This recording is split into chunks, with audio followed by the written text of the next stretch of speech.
Okay, so this morning I have the pleasure of introducing our speaker, Reverend Bill Whitley. He is a minister with the Metaphysical Chapel of Life and has been a chapel member since October 25th, 1985.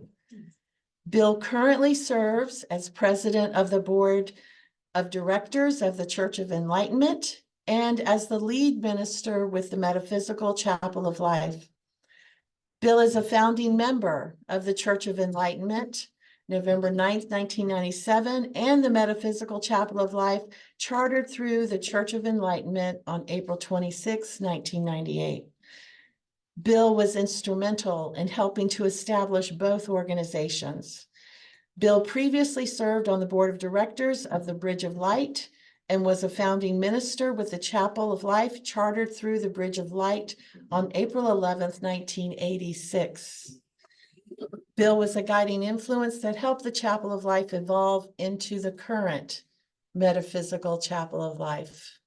So we are thankful that he is here. We are thankful that we are here, and we can share and listen to the lecture that I know will be wonderful that he's brought forth this morning.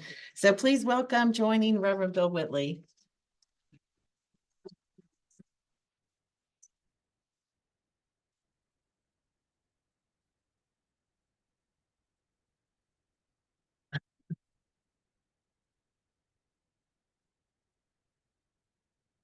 As you can see from that introduction, been around a while. So, and after you get as old as I am, your voice begins to soften and begins to get a little raspy. So I'm trying to stay close to the microphone so you can understand what I'm having to say. Most of the time when I speak, I like to present a known topic, but from a different point of view and a different perspective. And sometimes when we hear something from a different perspective, it gives us insight that we didn't have before. So today, I hope to provide new insight about something of which I think we're all aware. I'm not asking you to agree with my point of view or accept my perspective. All that I ask is that you listen with an open mind, an open heart, and allow yourself to ponder my point of view. And as always, I always open with scripture, so I'm not going to change that. We're going to begin with scripture. And I'm reading from Exodus 3:14.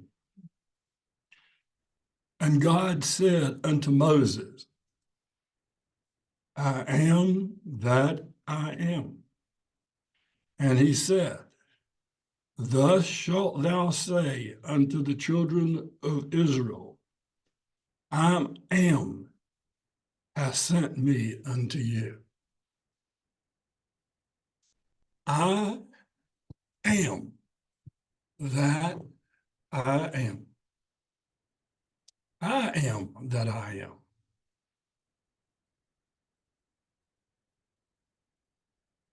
And I'd like also, as I usually do, to begin with a question. And that question is, how do I find the secret to awareness, to understanding, to knowing all that I want to know?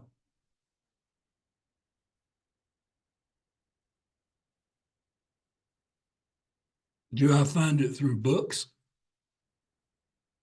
teachers, religion, groups, clubs, secret orders, masters, gurus, yoga, monks, spiritual masters, universal masters, angels? My answer is no.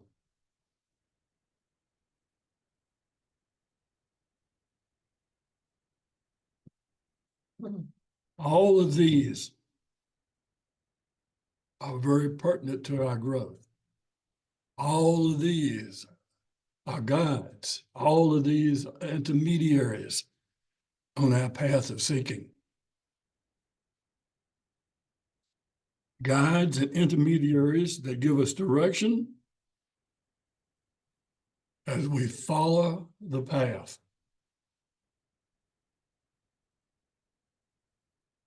Today, I also want to be your guide. However, I want to be more than your guide.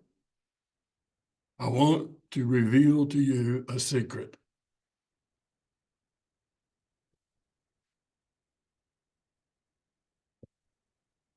As you listen, you will see that it is a secret that is not really a secret.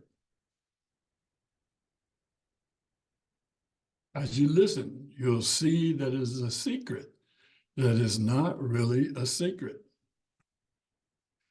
A secret is something kept hidden, unexplained, a mystery, something kept from the knowledge of others or shared only confidentially with a few.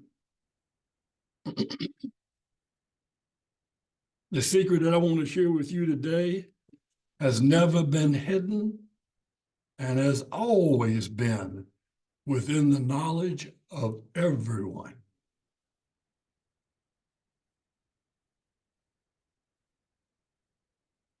So what does this secret unlock?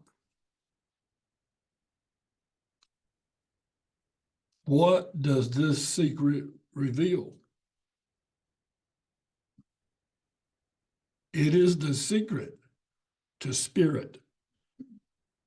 It is the secret to spirituality. It is the secret to God. It is the secret to awareness. It is the secret to all psychic abilities. It is the secret to all intuitive abilities. It is the secret to knowing our connection to God. It is the secret to knowing our oneness to God. It is the secret to understanding that I am that I am.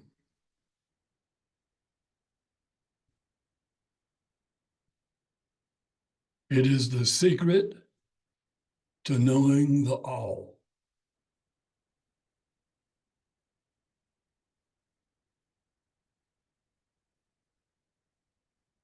If a secret can reveal all of this, it must be a pretty powerful secret, right?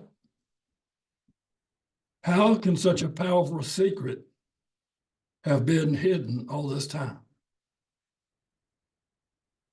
How can such a powerful secret have been hidden all this time?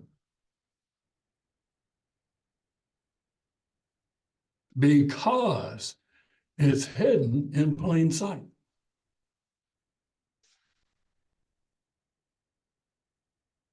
So what is this powerful secret? Look, is he going to tell us? Am I going to say what it is? What is this powerful secret? So what is the secret to all knowing, to all understanding, to the all? It is one word.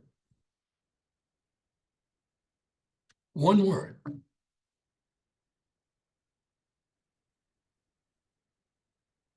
It is one word that is simple. And it is one word that is not simple. don't know about you out there, but it's getting hot up here, okay? I'm so This glad. this has got to go. I can't do this no more. I'm so glad you said that. I know, just me.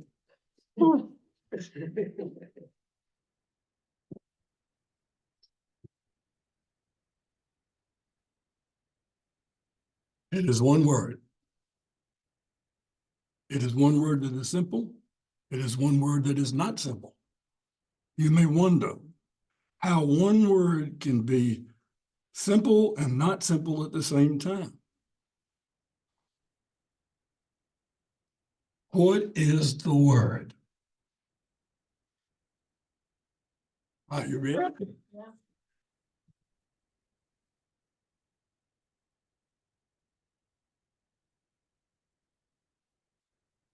The word is vacation. Nice. What is that? Now, at this point, you may be scratching your head and saying, what? What? What? How can he stand up there and say that? The secret to everything, the secret to all knowing, the secret to God, the secret to my connection to God, the secret to my knowing God, the secret to knowing that I am is vacation. Would you like me to explain this to you? Yes. You better. Why vacation is the secret word.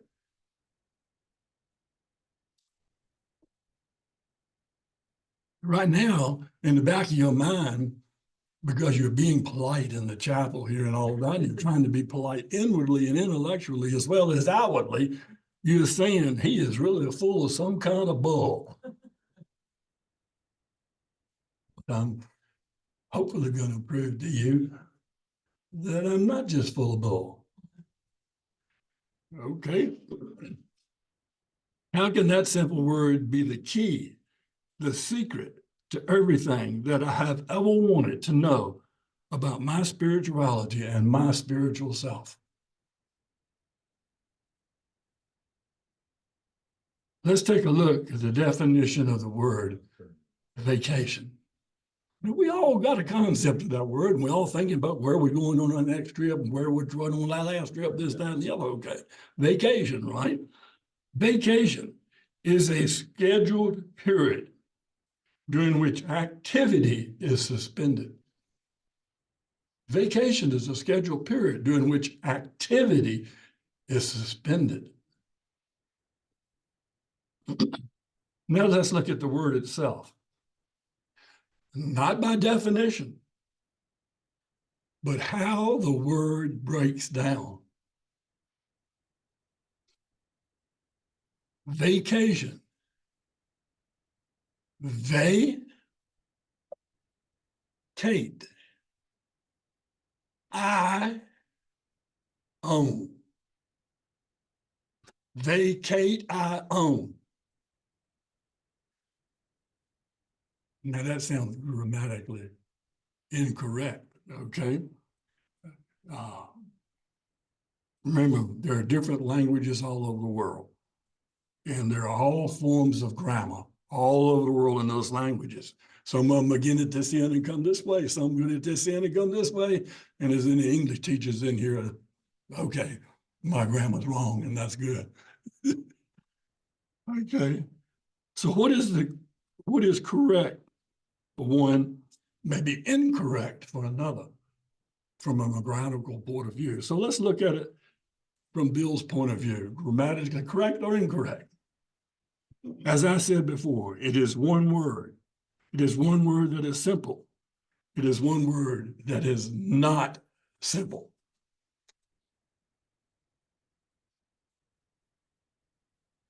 What we want to do is go deeper. Deeper than language. Deeper than grammar. And see from another perspective. What do I see when I look at the word vacation? Vacate, I own. What I see is that I must vacate to turn my eye on. I must vacate to turn my eye on. I cannot understand the concept that I am, and my connection to God and my oneness with God unless I vacate.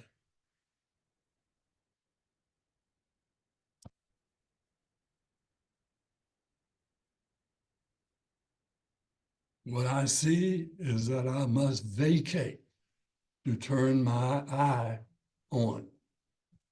I am that I am.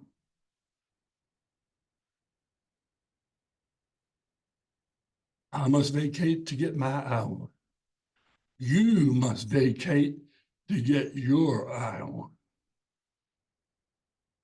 You will never get it on here in the intellect. It will not happen.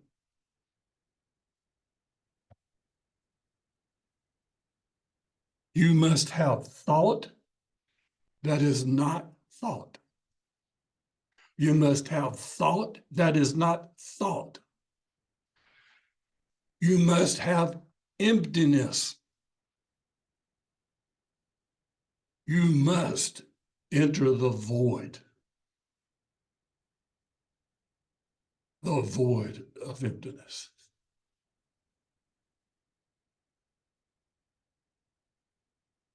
I am speaking of the eye of self. I am speaking of the higher self. I am speaking of the self that sees with the third eye. I am speaking of the God eye. I am speaking of the God self that I am. When we asked, what is the name of God? The answer is, as I read at the beginning of this from Ezekiel, Exodus, I am that I am. And God said to Moses, tell the children of Israel, I am that I am. Well,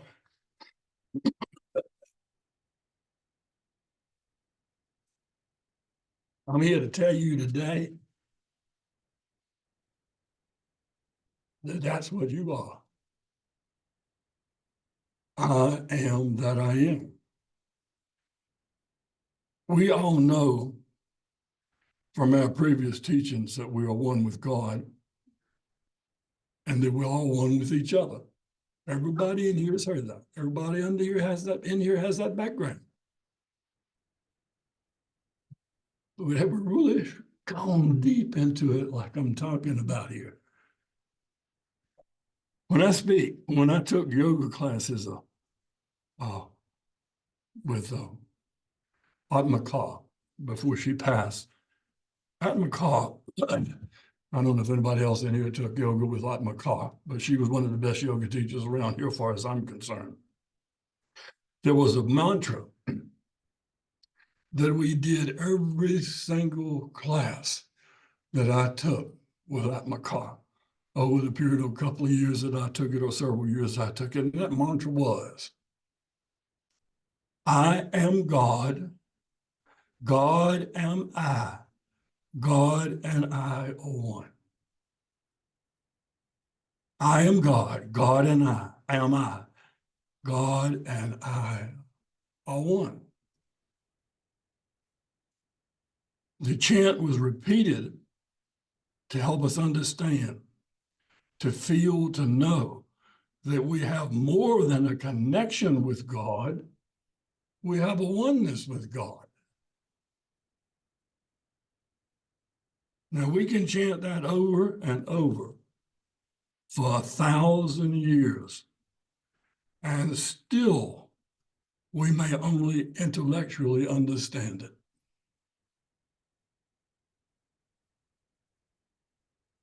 How do we spiritually know it? How do we make it more than a spiritual connection? How do we make it a oneness?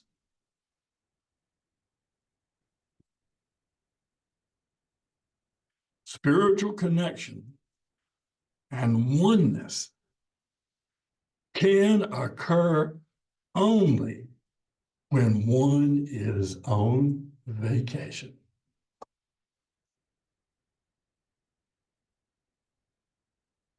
Spiritual connection and oneness can only occur when one is on vacation.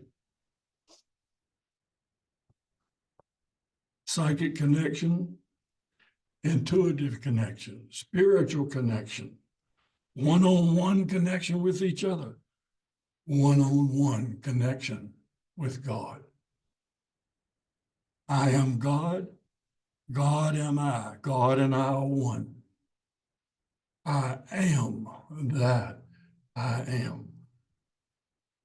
Connection with source, connection with spirituality, connection with intuitiveness can only occur in emptiness.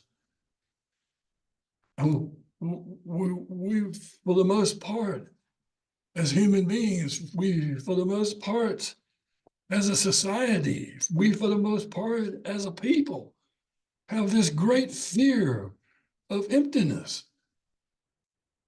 We're afraid to fall into that void.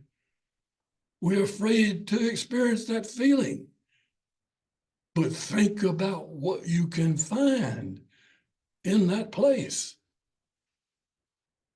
There's nothing that says that if you fall into the void, if you fall into emptiness, that you'll be there forever.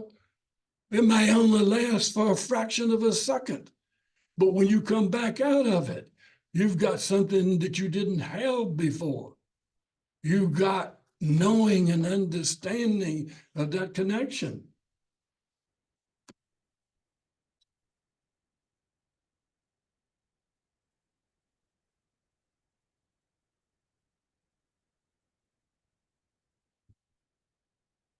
One must vacate in order to connect.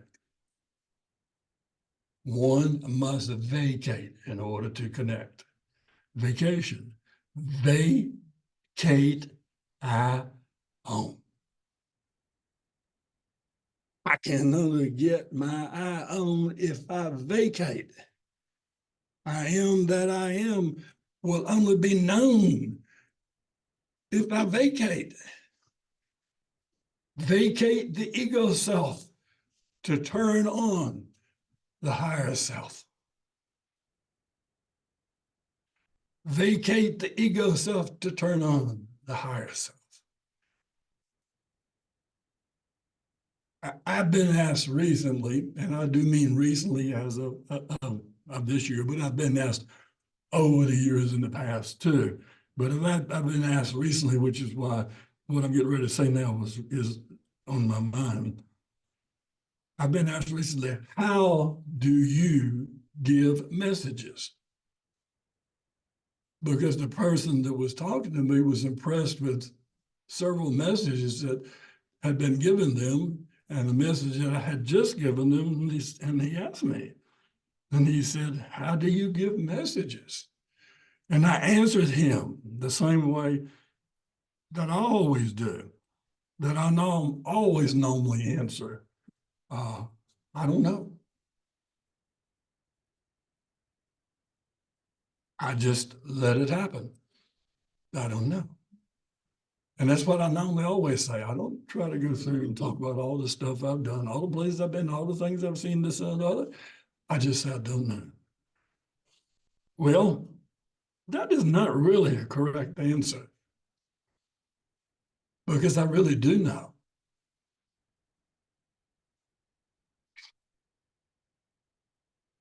I really do know.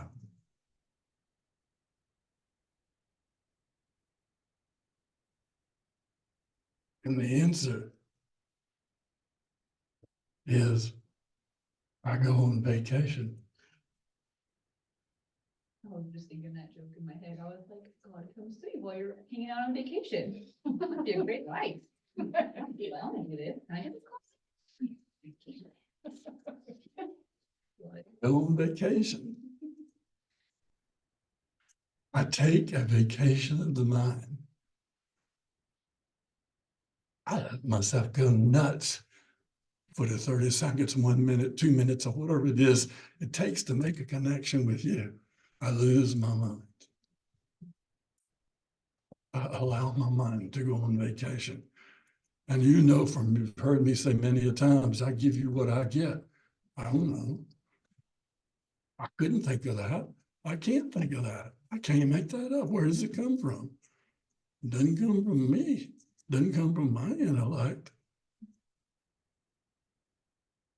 So I take a vacation of mind. That's how I give messages. I vacate.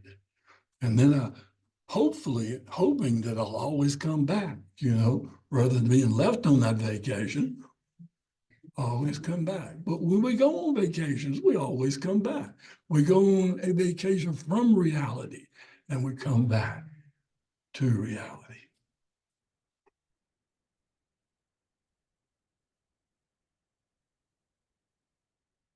In the moment that I do that, I allow myself to enter the void,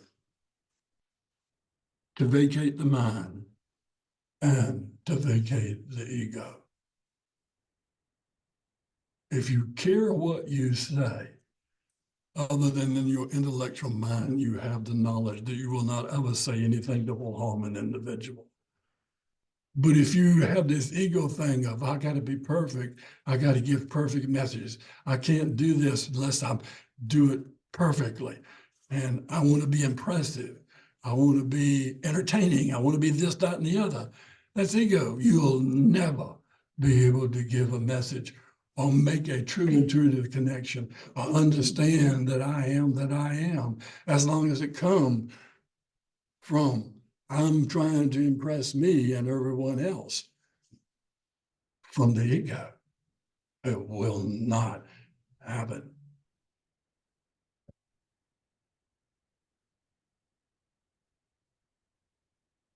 When we vacate the ego, we can see beyond seeing. We can know beyond knowing. And we can perceive beyond intellectual understanding. You've heard me say many times, I don't understand what I said. It's true. I don't. And you also, when you are truly connected, when you are truly on vacation, you won't either.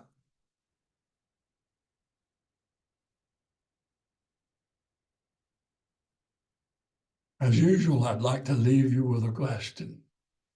I can't speak and not leave you with a question, right? Do you want spiritual understanding in your life?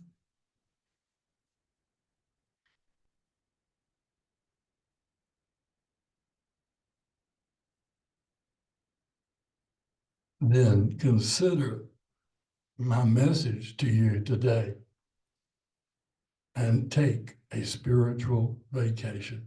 Thank you for allowing me to share.